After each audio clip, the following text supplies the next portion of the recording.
We are talking boosters today, and joining me now from Stanford Healthcare is Dr. Laleh Gharahbaghian. She is the medical director of the emergency department there. Thanks for joining us. Thanks so much for having me. So now that the boosters are being authorized, is this just going to become a 3-dose situation from now on in? It's unclear how many doses it will need. I think that has yet to be determined. What we do know is that even after a 2-dose regimen with Pfizer and Moderna, that the effectiveness of the vaccine remains high against serious illness and hospitalizations.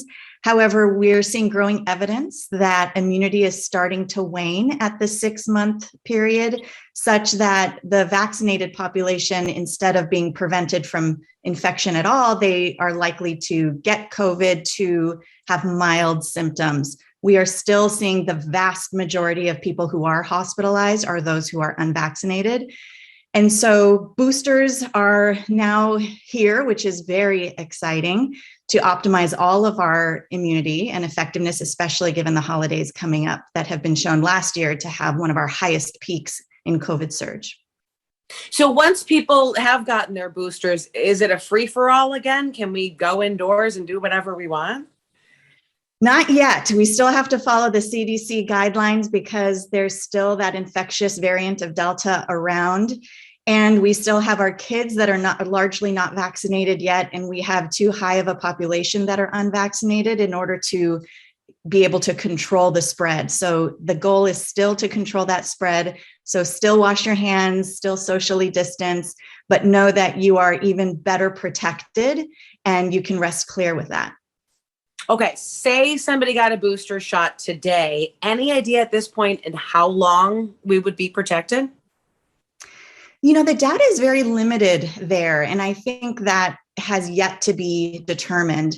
Like I said, the 2-dose vaccine is still highly effective.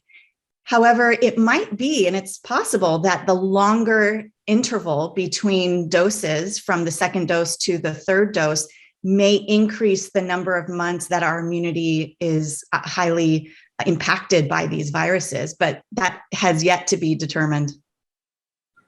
Okay, now for booster shots, do you recommend getting the same one that you got the first 2 or different? Thankfully, it's up to you. And that freedom is wonderful, especially when we all want to have boosters. There's some small data that shows that if you got Johnson & Johnson and you have a booster shot with an mRNA vaccine, it has a slightly higher, by just a couple percentage points, of effectiveness. However, no matter what you do, the effectiveness will be in the high 90%. And so you can be like me, where I got the same booster with the same vaccine, or you can be like others that can mix and match and feel more comfortable with that because it's not shown to be harmful and it's shown to continue that high effectiveness. Okay, first available? First available, absolutely. Any other thoughts on boosters today? I think the earlier you get it, the better, especially since the holidays are coming up, because it still takes a couple of weeks for your immunity to be of the highest effectiveness. So get it now. Okay, thanks for your time today, Doctor. We appreciate it. Thank you so much.